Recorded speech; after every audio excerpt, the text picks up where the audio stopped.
ज़ियाउल हक ने एक सर्कुलर जारी किया जिसमें ये कहा गया था कि स्टूडेंट्स को की ऑर्गेनाइजेशंस और यूनियंस, सहाफ़ी और ट्रेड यूनियंस, इनको इकट्ठा ना होने दिया जाए। कि सियासत नौजवानों की ख़त्म नहीं हुई। नौजवानों को सियासत में तो इस्तेमाल कर रही थी, पार्टियां कर रही थी।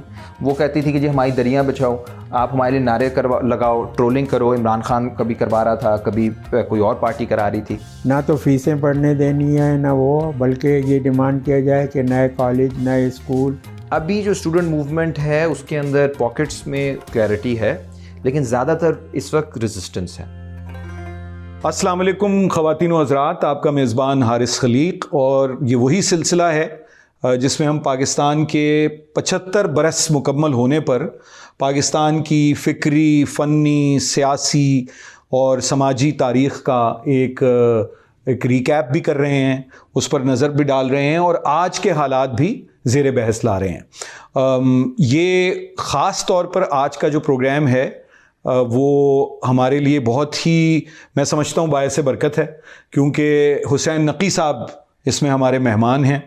और हुसैन नकी साहब, फिर वही एक क्लीशे कि मैं उसका नाम न लूँ फिर भी लोग पहचाने कि आप अपना तारुफ हवा बहार की है।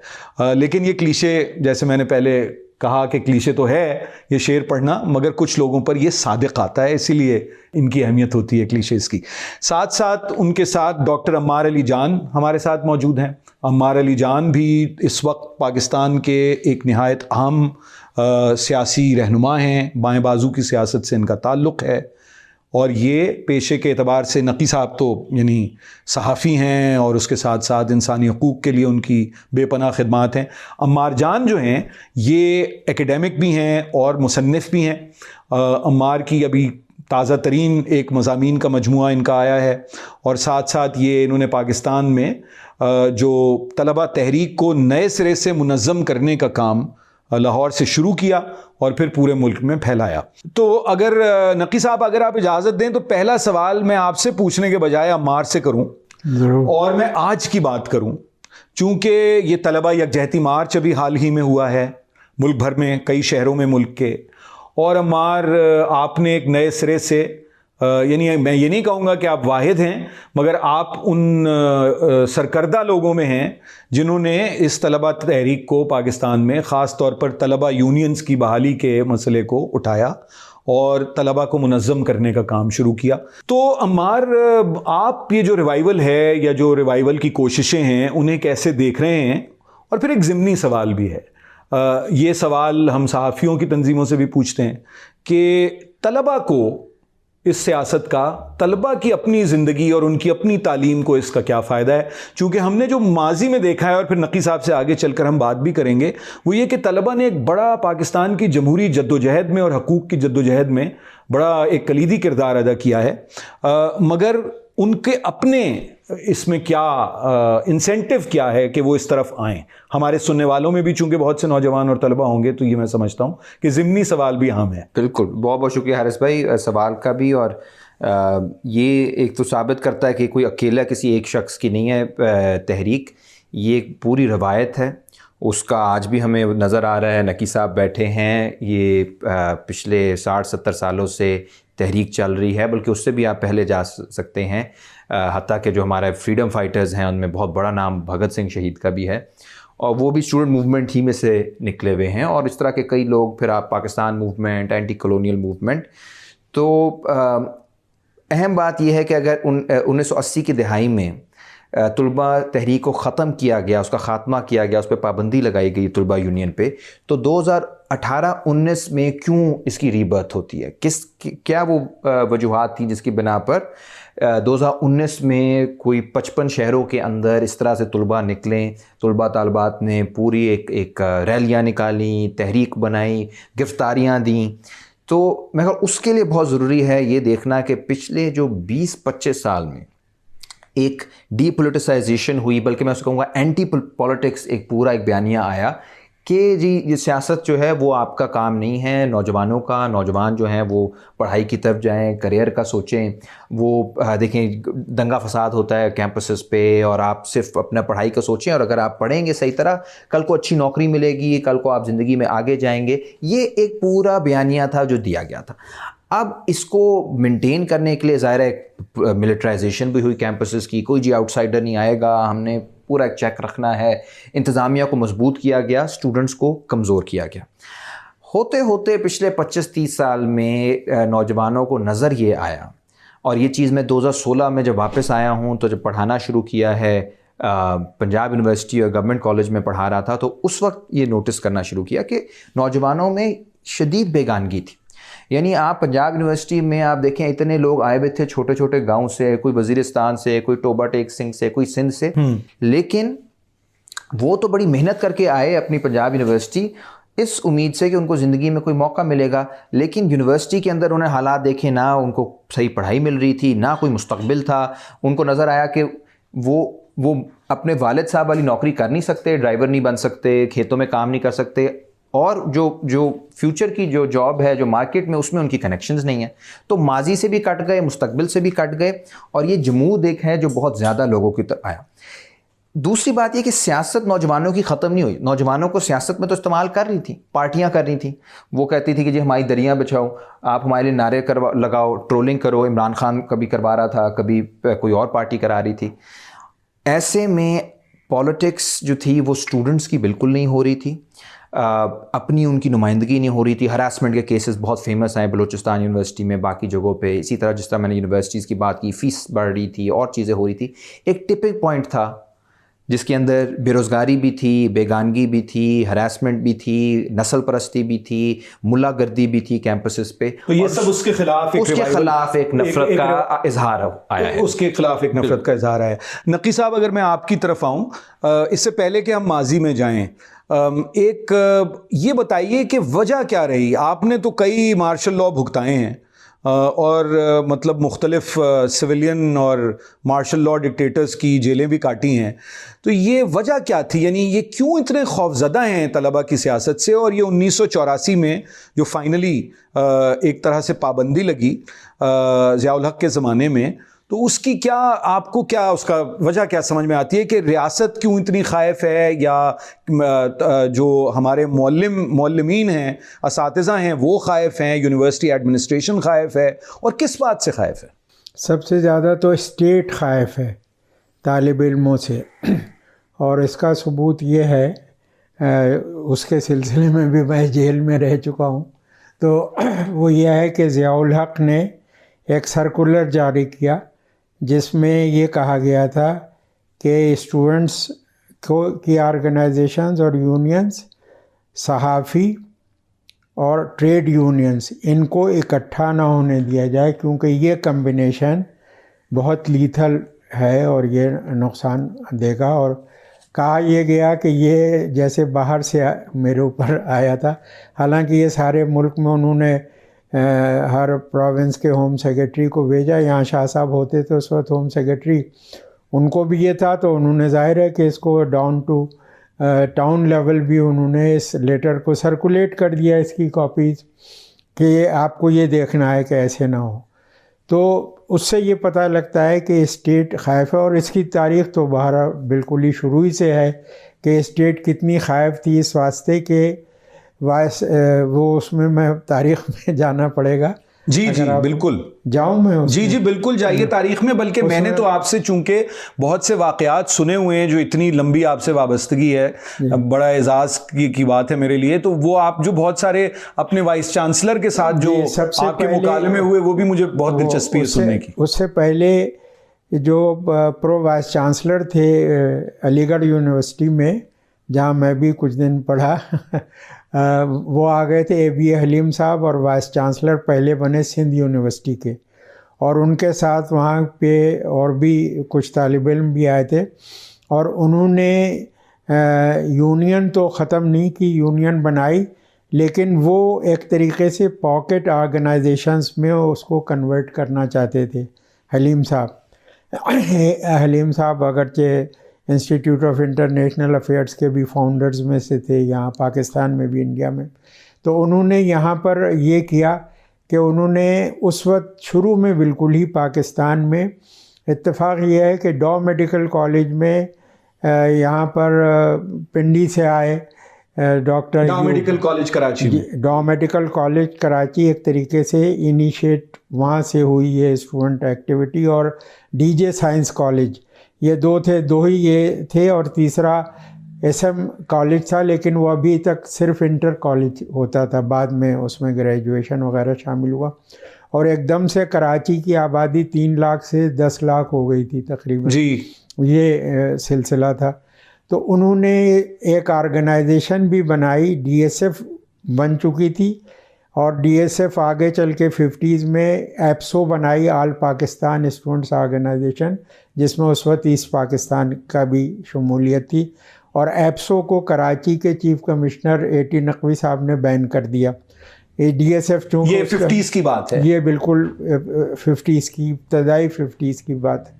तो ये उन्होंने किया था। और एनएसएफ उन्होंने बनाई थी एबी हलीम साहब ने, टू काउंटर डीएसएफ।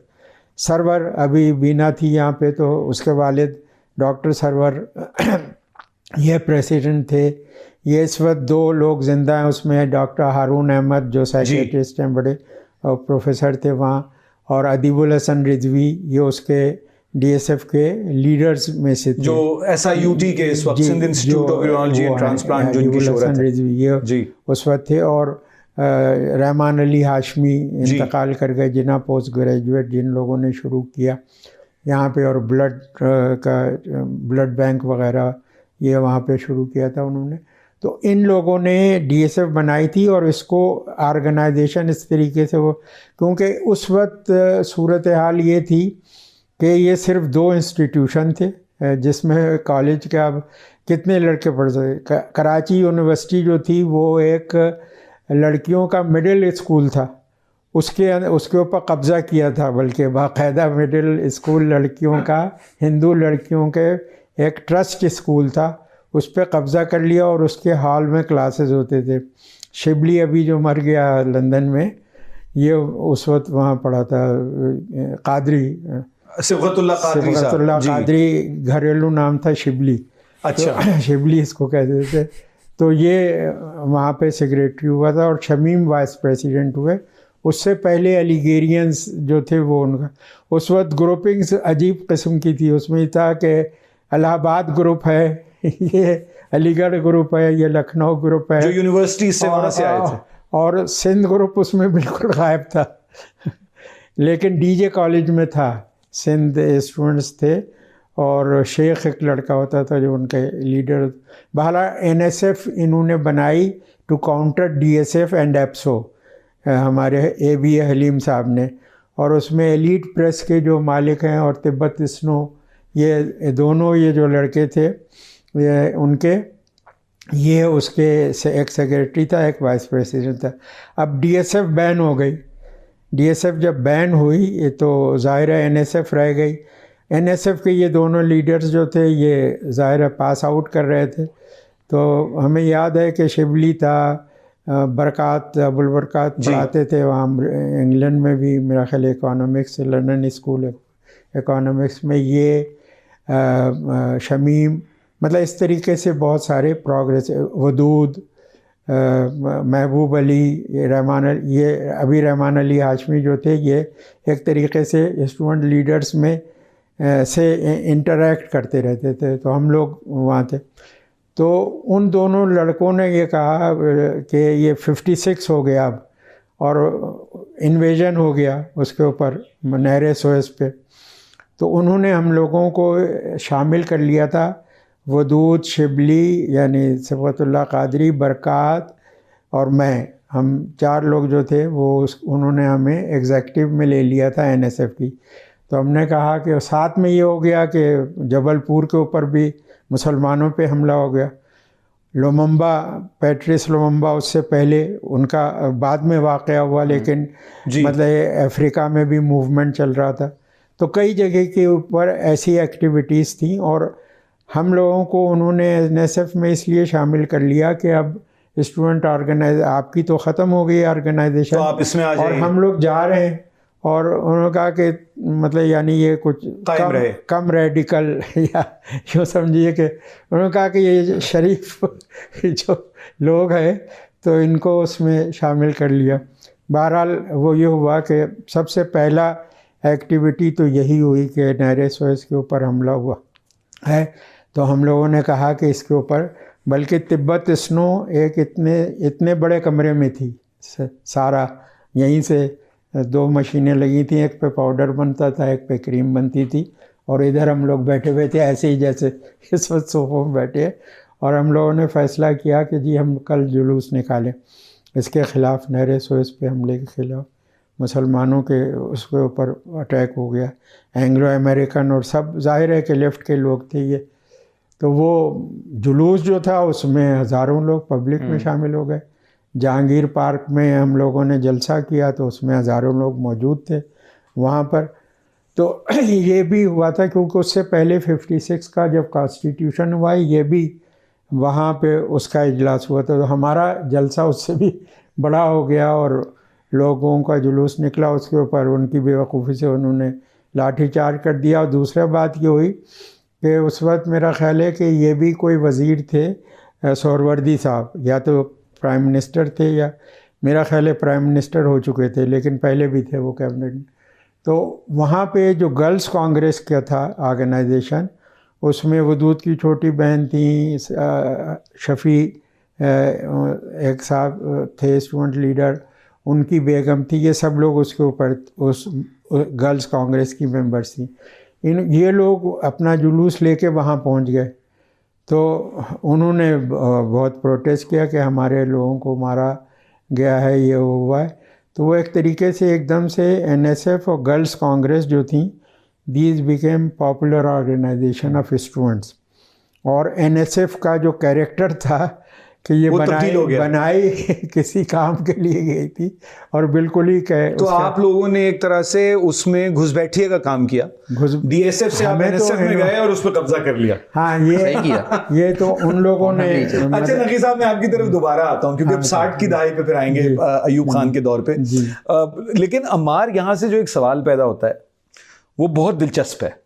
वो ये कि नकी साहब तो पैट्रिस लुमाम्बा के लिए भी जुलूस निकाल रहे हैं, और नकी साहब जो हैं, या उस दौर में जबलपुर में मुसलमानों पर हमला हो रहा है तो उस पर भी हम रिएक्ट कर रहे हैं। सुएज़ कैनाल की नेशनलाइजेशन और उससे मुताल्लिक़ जो पूरा किस्सा है जमाल अब्दुल नासिर का, उस पर भी पाकिस्तान में स्टूडेंट्स, इन्होंने कराची का जिक्र किया लेकिन यही सूरत हाल कमोबेश लाहौर में और दीगर शहरों में थी। तो ये अब क्या है? अब तो आप बांग्लादेश और हिंदुस्तान और अफगानिस्तान के तालिब इल्मों के साथ मिलके कुछ नहीं कर सकते। तो इस पे ज़रा मतलब इसे हम कैसे, यानी रिजॉल्व कैसे किया जाए, बात आगे कैसे बढ़े? और ये जो पूरी एक इंटरनेशनल सॉलिडारिटी थी यानी वर्किंग क्लास के मूवमेंट्स की या स्टूडेंट मूवमेंट्स की, वो कहाँ चली गई? अभी भी है। देखें आप, अभी फ्रांस के ऊपर बहुत लोगों ने मुजाहरे किए हैं, उसमें तालिब इल्म भी बहुत आगे आगे थे, वो जो गुस्ताखी का मामला था। और वाहिद पाकिस्तान वो मुल्क है जिसमें हुआ। और बाय द वे लुमुम्बा के लिए भी बरे सग़ीर में पाकिस्तान उन चंद मुल्कों में से था जहाँ पे एक तहरीक बन गई। तो इतना ज़्यादा एक इंटरनेशनल सॉलिडारिटी मौजूद थी। अभी जो पिछले 30-40 सालों में जो थोड़ा सा प्रोग्रेसिव मिडिल क्लास सर्कल्स हैं, उसको तो बिल्कुल, जिस तरह मैंने कहा, ये कहा गया है कि बस अपना सोचो, आगे निकलो ज़िंदगी में, किसी और चीज़ के साथ ना सोचो। और उसमें नुकसान ये होता है कि जब आप पॉलिटिक्स के बारे में नहीं सोच रहे होते तो पॉलिटिक्स तो आपके बारे में सोच रही होती है और फैसले कर रही होती है। तो आप इग्नोर कर सकते हो पॉलिटिक्स को, पॉलिटिक्स किसी को इग्नोर नहीं करती। हुआ क्या, इस सारे अरसे में जो ग्लोबल इमेजिनेशन आई है हमारी, वो अर्तुगरुल टाइप ही आई है, ठीक है। वो उसके अंदर एक पिछले 30-40 सालों से एक ग्लोबल जिहाद का, इस्लामी प्रोजेक्ट की बात हुई है, जो जगह जगह जो एक कॉमन सेंस है एक इसी नौजवान की, आप उसे थोड़ी सी ज़्यादा बात करेंगे तो वो निकल यही आएगा कि देखें जी मुस्लिम दुनिया, उम्मत मुसलमान, ये वो। आई थिंक बहुत अरसे बाद, पिछले 4-5 सालों में, मैं इसलिए पुरुमीद हूँ कि वो चीज़ जो है वो भी उसका असर टूटा है।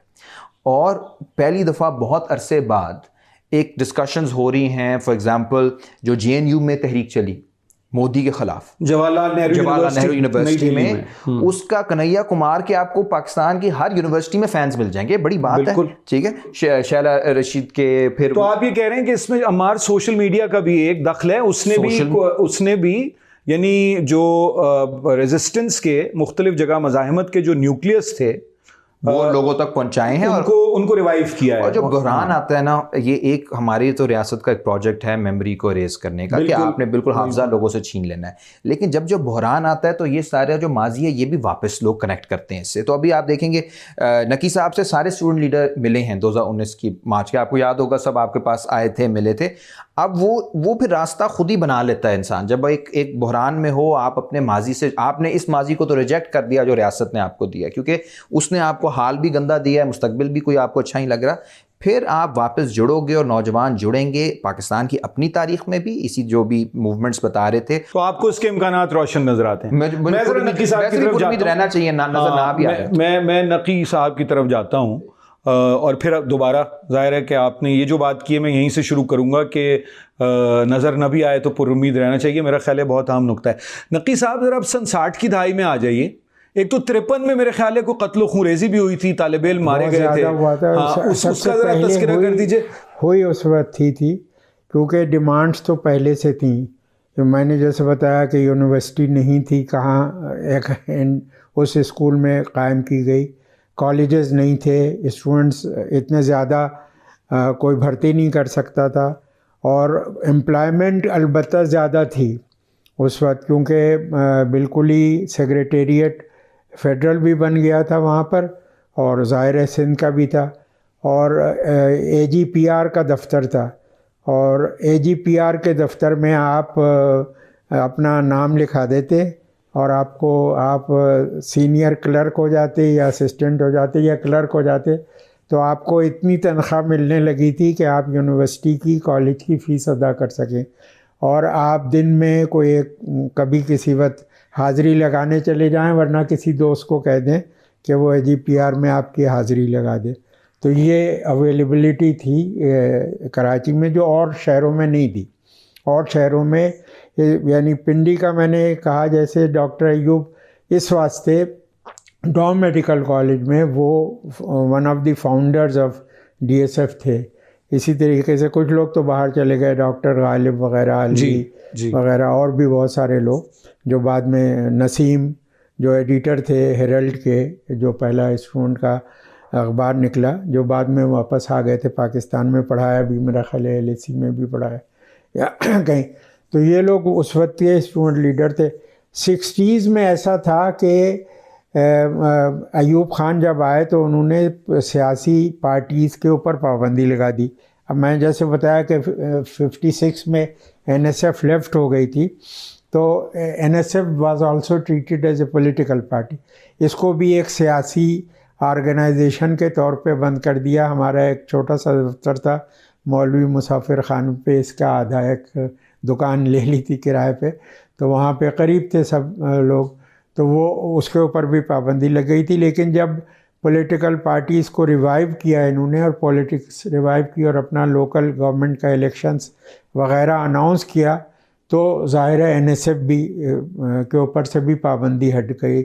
हमने तमाम सारे शहर में फिर हर इलाके में यानी जाके जलसे किए, जुलूस किए, और डिमांड्स जो स्टूडेंट्स की थी वो यानी उसको रेज़ किया। लेकिन वो कंटिन्यूटी थी एक तरीके से 53 के उस मूवमेंट की। 53 में ये हालत थी कि कोई यानी बहुत फ़ीस देने के लिए तो थी, फ़ीस इतनी कम थी, यूनिवर्सिटी की फ़ीस 14 रुपए थी जब हम भी पढ़ रहे थे, उस वक्त भी हम लोगों ने बढ़ने ही नहीं दी। 53 के बाद यूनिवर्सिटी और कॉलेजेस की फ़ीस नहीं बढ़ी थी, और बहुत सारे स्कूल जो थे वो नाइट स्कूल प्राइवेट खुल गए, बहुत सारे प्राइवेट स्कूल दिन में भी खुल गए, उनको रिकग्निशन मिल गई, और उसमें भी एम्प्लॉयमेंट थी। मसलन मैंने एक स्कूल में पढ़ाया 55 रुपए पे 5 पीरियड 55 रुपए माहवार 55 रुपए माहवार पे 5 पीरियड रोज। अच्छा नकी साहब वो बताइए ना कि आपने ऐसा क्या किया कि आपको कराची से निकाल दिया? अच्छा, वो हमें कराची से नहीं निकाल दिया गया। जब ये 60 के में ये खुला, दोबारा से पॉलिटिकल वो एक्टिविटी शुरू हुई, तो जाहिर है कि रिवाइवल हो गया, जैसे पॉलिटिकल एक्टिविटी का। अच्छा, और साथ साथ स्टूडेंट्स यूनियन का भी रिवाइवल हो गया। अब स्टूडेंट्स यूनियन के इलेक्शंस हुए, अच्छा। इलेक्शन हुए और मसलन इस्लामिया कॉलेज में फ़तेहाब जीते, SM कॉलेज में मिराज जीता, कराची यूनिवर्सिटी में हमारी टीम जीती उस वक्त की, जो नफीस गजनवी इंतकाल कर गए और वो इनडायरेक्ट इलेक्शन किया। उसमें जो इश्तियाक हुसैन कुरैशी जो पाकिस्तान की मुस्लिम लीग के, ऑल इंडिया मुस्लिम लीग से चले आ रहे थे और इनकी कैबिनेट में भी थे, लियाकत अली ख़ान की, और एजुकेशन के फिर वो मिनिस्टर वगैरह बनाए गए जो वहाँ पढ़ाते थे जहाँ दिल्ली में। तो वो वाइस चांसलर थे, उन्होंने कहा कि ये तो बराह रास्त इलेक्शन ठीक नहीं है, इनडायरेक्ट इलेक्शन होगा।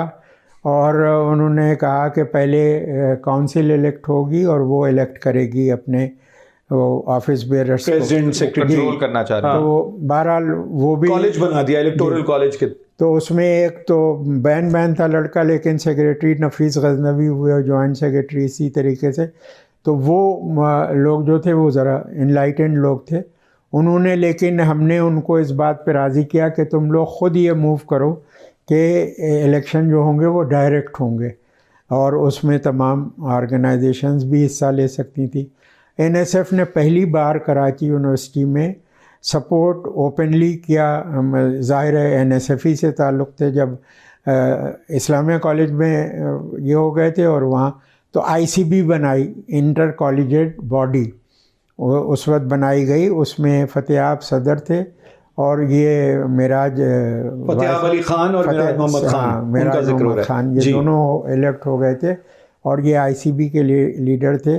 और इन्होंने सबसे पहले ये कॉल दी कि ये जो 3 इयर्स डिग्री कोर्स है इसको ख़त्म किया जाए और फ़ीसें जो हैं वो बढ़ाने का मूव था।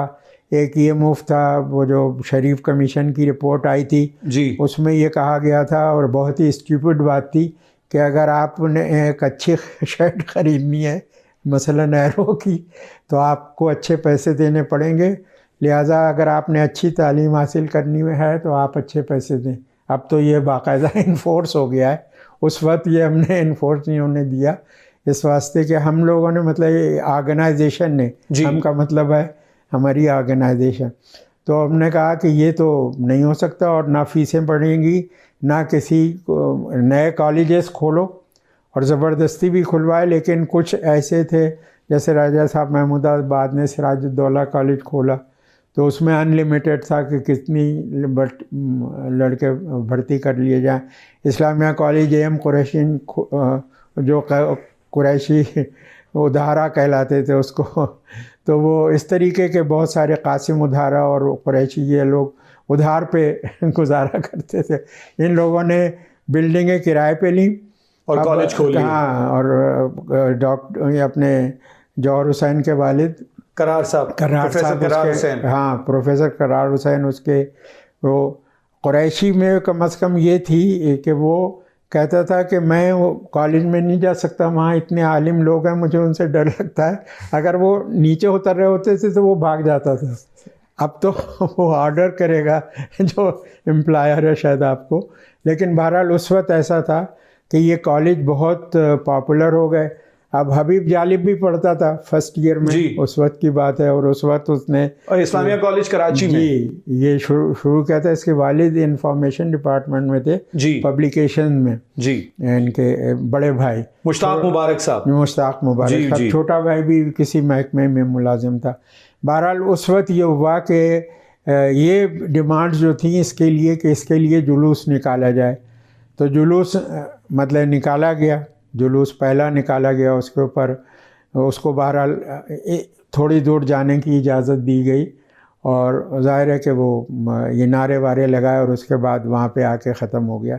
जो मेन मसला इस वक्त यानी इसमें 3 इयर्स डिग्री कोर्स का साथ साथ फिर तमाम कॉलेजेस में, तमाम स्कूल्स में हम लोग गए और हमने बताया कि ये चूँकि हुकूमत की पॉलिसी आई है और इसको हम लोगों ने इम्प्लीमेंट नहीं होने देना, ना तो फ़ीसें बढ़ने देनी है ना वो, बल्कि ये डिमांड किया जाए कि नए कॉलेज, नए स्कूल, लड़कियों के कॉलेज, लड़कियों के लिए भी यूनिवर्सिटी। ज़ाहिर है उस वक्त की जो सोशल कंडीशंस थी वो ऐसी थी, हम लोगों को बाकायदा जब कैंपस में शिफ्ट हुए फ्रॉम सिटी, तो बहुत सारे पंजाबी सौदागराने दिल्ली की फैमिलीज़ ने लड़कियों को कहा जो अपने फ़र्ज़ की जो कोई फर्स्ट ईयर में बीए के पार्ट 1 में पढ़ रही थी, कोई 3 साल वो भी था वैसा कोर्स जो ऑनर्स कोर्स था जी, वो भी था, तो वो उन्होंने कहा कि हम तो वहाँ नहीं भेज सकते, इतना दूर है।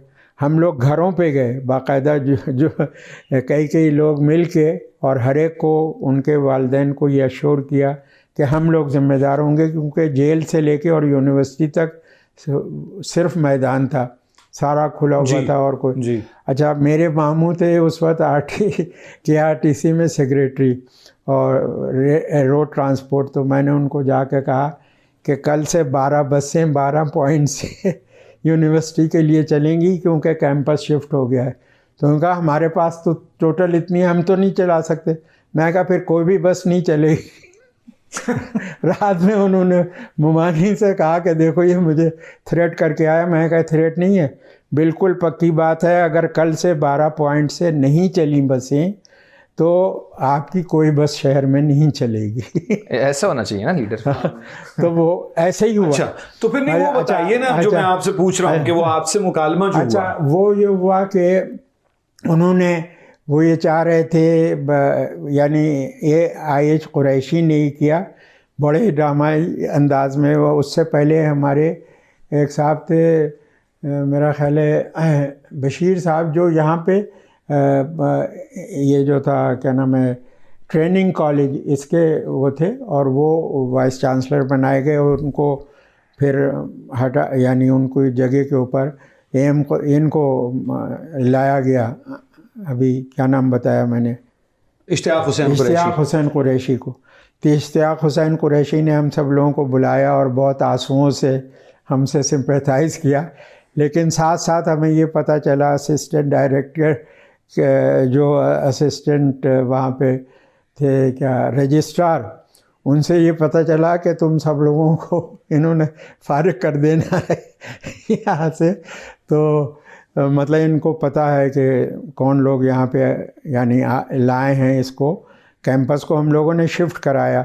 उसमें रजिस्ट्रार थे बहादुर रहमान ख़ान साहब, उन्होंने सपोर्ट किया था हम लोगों को कि हाँ ठीक है कैंपस वहाँ चला जाए। अब और एक बिल्डिंग ही बनी थी अभी, तो हमने कहा कि शुरू होगा जब वहाँ जाएंगे तो फिर और भी बनेगी, यहाँ तो अब जगह ही नहीं थी कहीं। तो बहरहाल उनसे इश्तियाक हुसैन कुरैशी से ये बात हुई कि आप ऐसा नहीं करें, लेकिन साथ साथ ये हुआ कि उन्होंने एडमिनिस्ट्रेशन से मिल के यानी स्टूडेंट लीडर्स को एक्सटेंड कराने का ऑर्डर दिलवा दिया। तो पहली खेप में तो काफ़ी लोग जो थे वो पकड़े भी गए थे, और मतलब जुलूस वलूस चूँकि इसके 3 साल डिग्री कोर्स के ख़िलाफ़ निकलते रहे थे छोटे छोटे, तो काफ़ी लोगों को एक साथ उन्होंने पकड़ लिया था। और इवन जबलपुर मूवमेंट में तो कोई 80 लड़के थे जो कराची के जेल में गए। उसका नतीजा बहरहाल ये हुआ कि वो सब एक तरीके से रिकग्नाइज्ड स्टूडेंट लीडर्स हो गए। तो अब ये लोग वहाँ से निकले तो फिर इनको 10 लड़कों को पहले एक्सटेंड कर दिया, जिसमें फ़तेहाब, मेराज और बहुत सारे लोग थे। ये लोग मुख्तलिफ़ शहरों में गए, मसलन कायम खानी हॉस्टल है आपके हैदराबाद में, वहाँ पे फ़तेहाब कायम खानी थे तो उनकी वजह से कुछ लोग ठहरे, कोई कहीं ठहरा, किसी को कम्युनिस्ट पार्टी के किसी दोस्त ने कोई अपने घर ले गया, हत्ता कि कुछ लोग वहाँ से फिर साहिवाल आ गए। साहिवाल में चूँकि मेहंदी हसन का छोटा भाई अस्करी ये स्टूडेंट लीडर उस वक्त था, तो वो उसने कुछ लोगों को ठहरा लिया, फ़तेहाब और वग़ैरह, खुर्रम मिर्ज़ा, इस तरीके से सईद हसन। फिर सैफ खालिद थे फैसलाबाद में, उन्होंने जो उसका रूही का ससुरे हमारे दोस्त, उनके घर लोग ठहरे, महीनों रहे, मतलब महीनों क्या सालों रहे मुख्तलिफ जगह। आप उसी दौरान लाहौर आ गए? जी, हम उस दौरान 58 में मैं यहाँ आया, क्योंकि मेरे बहनोई जो था, मेरा कज़न था, और मैं तो अकेला अपनी बहन के साथ आ गया था। मेरे कज़न के साथ मेरी बहन की शादी हो गई थी, वरना मैं तो वहाँ था। और मतलब मुझे लगा यहाँ मैं ज़्यादा आज़ाद हूँ, वहाँ सनसेट पे घर जाना पड़ता था। ये तो हमें पता चला कि आज़ादी क्या होती है। बहरहाल ये लोग जो थे ये सब पकड़े गए और इन लोगों को इन्होंने बहरहाल मूवमेंट वो चलाई और इन लोगों को सज़ा हो गई। जौहर हुसैन को मसलन फ़तेहाब को, इन सब लोगों को सज़ा हो गई जी। और हार्ड लेबर सी क्लास, मुझे याद है कि उसके तो बिल्कुल वो जो थे हाथों पे छाले पड़ गए थे जौहर के। जौहर हुसैन साहब जो करार हुसैन साहब के साथ फ़तेहाब अली ख़ान, और मैंने तो लिखवाया भी और मासूमा ने भी अब किताब में अपनी लिख दिया है उसको। तो इन दोनों को इतना मारा था, इनको छितर हवालात से ले गए, फ़तेहाब मिराज कई और लड़कों को, लेकिन इन दोनों को उल्टा लिटा के छितरों से मारा तो इनके बटक्स जो थे ये काले हो गए थे, फ़तेहाब और मिराज के। और हम 30 तकरीबन एक उसमें हवालात में प्रीडी थाने के जो थे 30 वो थे, लेकिन 30 डुल्लू में चाय मिलती थी, तो सब लोग जो थे वो बारी बारी इनके बटक्स को उससे सेकते थे। तो वाह, और ये सीधे सो नहीं सकते थे, उल्टे सो सकते थे। उसमें एक एसपी आ गए, नए नए कोई रिक्रूटेड, उन्होंने आके कोई मिराज मोहम्मद ख़ान को बुलाया और वो कोई अभी 4 लीटर वर्ड कोई गाली उन्होंने दे दी। मिराज ने उनको अंदर से मुक्का मार दिया, उसके ये सब फट गया, लेकिन उनकी नाक से खून बहने लगा। अच्छा, अब लाहौर आ जाए नकी साहब, चूंकि हमें वक्त का थोड़ा सा वो है सिलसिला। अच्छा, अब इश्तियाक हुसैन कुरैशी का मसला ये हुआ कि इश्तियाक हुसैन कुरैशी चाहते थे कि मैं किसी तरीके से इलेक्शन ना लड़ सकूं। अच्छा, तो उन्होंने ये पाबंदी लगा दी कि उसने एमए प्रीवियस किया हो। हम लोग सब उससे पहले एक्सटेंड हो चुके थे, तो हमने कहा कि मतलब हम तो इलेक्ट नहीं हो सकते थे, नेक्स्ट ईयर 12 हम इलेक्ट हो सकते थे। तो उन्होंने फिर ये किया कि हमारा इलेक्शन हो गया, हम जीत गए इलेक्शन प्रेसिडेंट का, और हमारे पूरे जो वो थी वो सारी जीत गई। काउंसिल में भी हमारे पूरी कैबिनेट आ गई, स्पीकर भी हमारा, उनकी काउंसिल भी हम लोगों ने रहने दी थी, लेकिन डायरेक्ट इलेक्शन में हम लोग सब जीत गए और वो स्पीकर भी हमारा हो गया। तो उन्होंने कहा कि नहीं, जॉइंट सेक्रेटरी का जो इलेक्शन है इस फॉर्म में ये सही नहीं हुआ है, इसके ऊपर ऑब्जेक्शन करवाए उन्होंने और इलेक्शन रद्द कर दिया। तो मैंने उनसे जाके कहा, इश्तियाक हुसैन कुरैशी साहब से, मैं कहा आप कुछ भी कर लें, आपने इस्लामिक स्टडीज़ में कहा कि ये शिया है, अंग्रेज़ी डिपार्टमेंट का में कहा कि ये कम्युनिस्ट है तो आप पहले ये तय कर लें कि वैसे मैं शिया कम्युनिस्ट हूँ। मैंने उनको कहा, मैं कहा आप बाहर कहेंगे तो मैं ये कहूँगा कि ये तो आपको लोगों को पता ही है हमारे ख़िलाफ़ है, लिहाजा ऐसी इल्ज़ाम। मुझसे लड़कियों ने पूछा कि नकी भाई आप क्या अल्लाह ताला को नहीं मानते, आप नमाज नहीं पढ़ते? मैं कहा तुम्हें ऐसा लगता है मैं ऐसा आदमी हूँ? मैं कहा नहीं, हमें तो नहीं ऐसा लगता क्या, क्योंकि सारों के मुआशकों का मैं मतलब वो तो राजदार काफ़ी इसमें मुझे गालिब का एक शेर याद आ गया नकी साहब, आशिक हूँ पर माशूक फरेबी है मेरा काम, मजनू को बुरा कहती है लैला मेरे आ गया। तो बहुत सारे जो वाकई नकी साहब, मैं भी आपसे गुजारिश है, अब वो लाहौर आ जाइए ना, जरा लाहौर में बताइए क्या हुआ। उन्होंने हमें बताइए। इसके बावजूद उन्होंने वो किया और मैं फिर इलेक्ट हो गया। और मैंने जब उनका खुतबा सदारत पढ़ा तो उन्होंने मार्च में जाके मुझे रस्टिकेट कर दिया। क्यों? क्योंकि बलूचिस्तान के स्टूडेंट्स ने हॉस्टल में कुछ गड़बड़ की, यानी उनका झगड़ा हो गया था, जिसमें ताहिर मोहम्मद ख़ान जो मेरी कैबिनेट में भी थे, मुझसे पहले फ़तेहाब के भी कैबिनेट में थे, फिर भुट्टो के वाइस चेयरमैन भी हुए सेनेट के, उनके वज़ीर भी रहे। ये ताहिर मोहम्मद ख़ान हमारी कैबिनेट से निकले थे। तो इन लोगों के हक़ में हमने सपोर्ट किया था, तो मुझे मार्च में रस्टिकेट कर दिया। उनका ये ख्याल था कि एक साल गड़बड़। ये मार्च कौन सा सन है? ये 62 होगा मेरा ख्याल है, 62। अच्छा, लेकिन 58 में आप पहली बार लाहौर आए और फिर 62-63 में यहाँ मुस्तक़िलन। 58 में से 60 तक मैं यहाँ पढ़ा, इस्लामिया कॉलेज से अच्छा, ग्रेजुएशन किया। यहाँ से पढ़ के फिर वापस गए? फिर वहाँ वापस गए क्योंकि हमारी बहनोई का ट्रांसफ़र हो गया, तो इसलिए हम यहाँ आए। और यहाँ भी मैं इस्लामिया कॉलेज में सेक्रेटरी हुआ था। यहाँ भी हमीद अहमद ख़ान ने मुझसे पूछा कि आप क्या समझते हैं कि ये जो अंजुमन का हेड क्लर्क है वो ज़्यादा उसकी पावर्स हैं या प्रिंसिपल कॉलेज की? मैंने कहा ऑब्वियस बात है प्रिंसिपल कॉलेज की। उनका नहीं, फ़िलहाल ऐसा नहीं है, फिलहाल हेड क्लर्क की पावर्स हैं। अब हमीद अहमद ख़ान मुझसे पूछ रहे हैं कि हुसैन नकी साहब आप ये बताएं मैं आपको रस्टिकेट कर दूं या ख़ुद इस्तीफ़ा दे दूं? मैं आप बराए मेहरबानी मुझे रस्टिकेट कर दे, आपकी इस कॉलेज को बहुत ज़रूरत रहेगी। और वो वाकई रही। तो वहाँ ये इश्तियाक़ हुसैन कुरैशी, उनको जाके मैंने मुबारकबाद दी कि आपने बहुत अच्छा किया, लेकिन अगर आपको गलतफहमी है कि कोई हड़ताल होगी तो कोई हड़ताल नहीं होगी, क्योंकि हमने कोई क्लास नहीं ख़त्म होने दिया। कोई टीचर ऐसा नहीं था यूनिवर्सिटी का जो क्लास छोड़ सके जब तक कोई वैलिड रीज़न ना हो उसके लिए जी। और हमने कहा कि चूँकि इनके माँ बाप जो हैं बड़ी मुश्किल से, कोई क्लर्क है, कोई कुछ है कि उसमें इसकी फ़ीस देते हैं और इसको आने जाने का किराया भी देते हैं, तो ये कैसे पढ़ेगा आगे?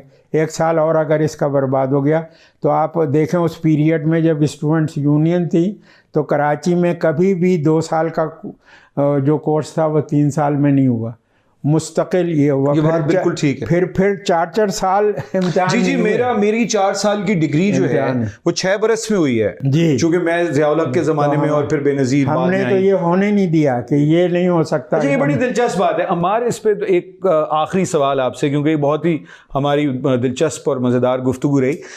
आपने थोड़ा सा मुतालिया भी किया है पिछले अदवार का और देखा है कि क्या हुआ, तो 70 की दहाई की सूरत हाल थोड़ी सी मैं नकी साहब से पूछूंगा, मगर आप जब आज की जो ये पूरी एक उबाल सा हमें नज़र आता है, इसको अगर आप कंपेयर करें जो आपने 60 की दहाई और 50, 60 और 70 की दहाई में जो तलबा की तहरीकें रही हैं, तो आपको फ़र्क कोई नज़र आता है उस वक्त में और आज? बड़ा फ़र्क तो यही है कि नकी साहब के टाइम पे एक ग्रैंड विजन भी था कि जी हम एक कनेक्टेड हैं, क्योंकि ख़ुद नकी साहब लेफ़्ट के उस मूवमेंट के साथ थे। कुछ जो थे वो रुजती क़ुव्वतें या आप उन्हें कह रहे हैं मजहबी क़ुव्वतें, उनका भी एक विजन था बड़ा क्लियर।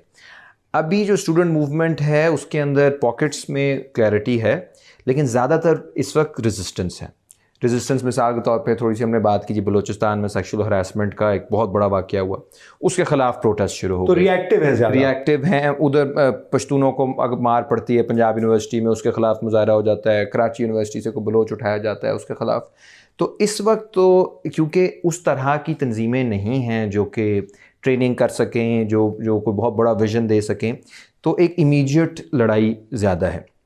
इस पे हम बार बार फोकस भी कर रहे हैं, बार बार ये तलकीन भी कर रहे हैं। ज़रा अब स्टूडेंट लीडर वही फ़ैसला करेंगे क्या करना है, लेकिन ये बहुत ज़रूरी है कि मज़ाहमत से निकल के साथ साथ आप कोई एक मुस्बत मुतबादिल भी दो।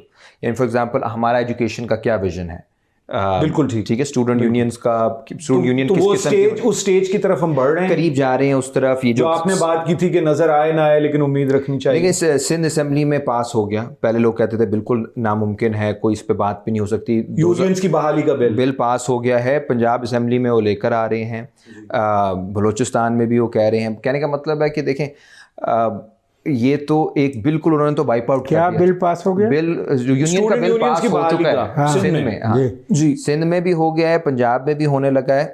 तो ये नामुमकिन, ये कहते हैं जी पॉलिटिक्स जो है आर्ट ऑफ द इम्पॉसिबल है, लेकिन जो रेवोल्यूशनरी पॉलिटिक्स है वो तो आर्ट ऑफ द इम्पॉसिबल है। कि एक चीज़ है जो आपको सिस्टम ने कहा है नामुमकिन है, इम्पॉसिबल है, और आप उसको करके दिखाओ, क्योंकि आपके जो हालात हैं, वो जो इफ़ेक्ट जो आप नोटिस कर रहे हो, जो रुझान बन रहे हैं, वो उसी तरफ आपको मजबूर कर रहे हैं।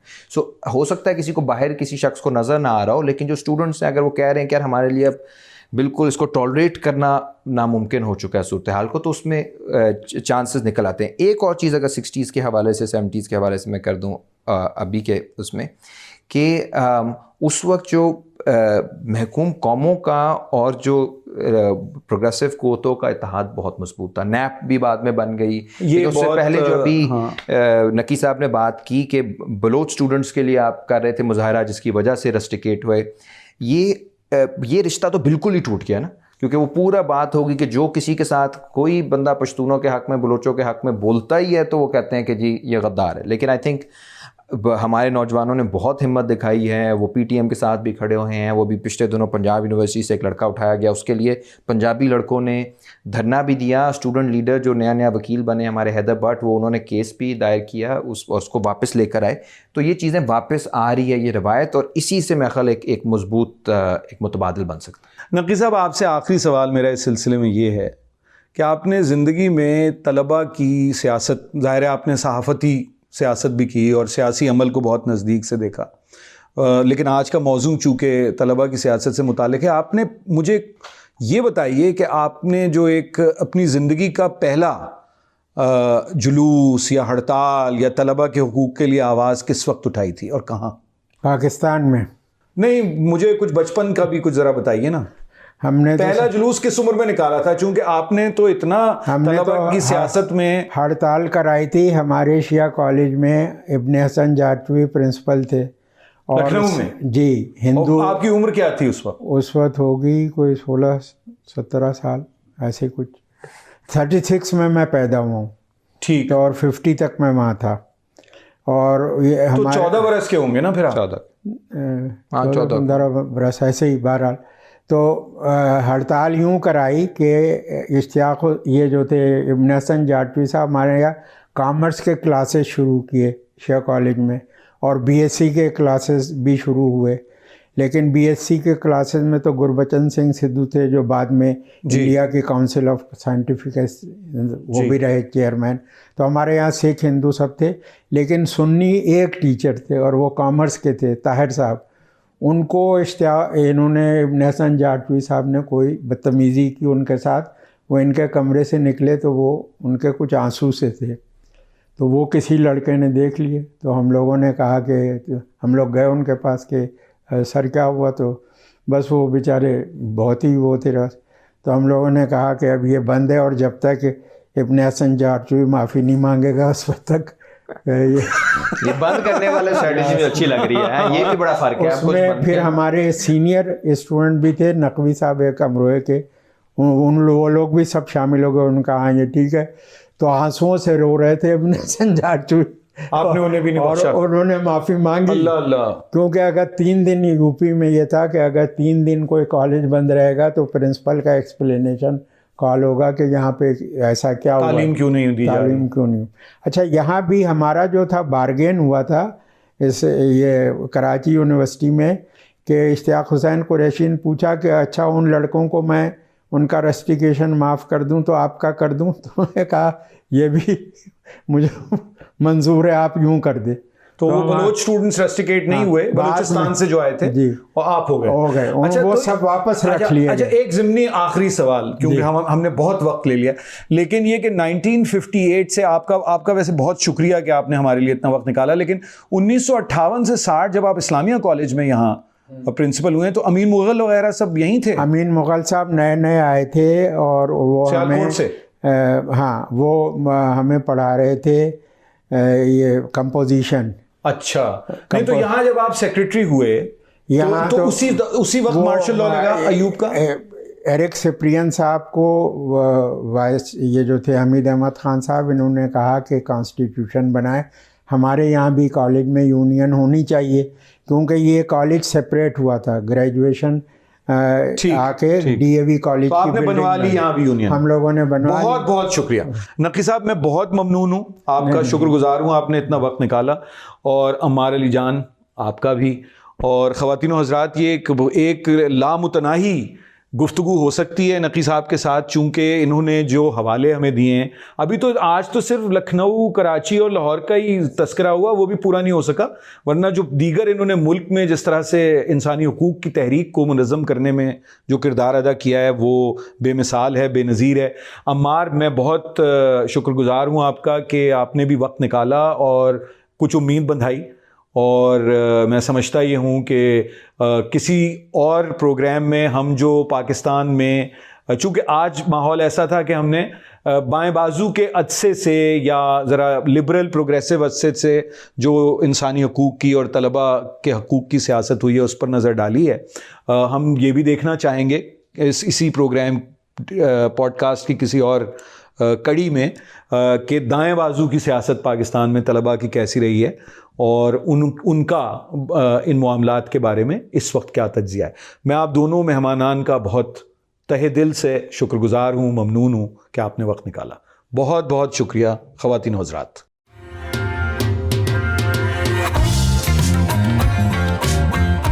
पाकिस्तान की आज़ादी के 75 साल। इस मौके पर VOA उर्दू आपके लिए ऐसी कहानियाँ और गुफ्तगू ला रहा है जिनमें बात होगी पाकिस्तान के सियासी, सकाफती और माशरती तनव्वुर के हर पहलू पर।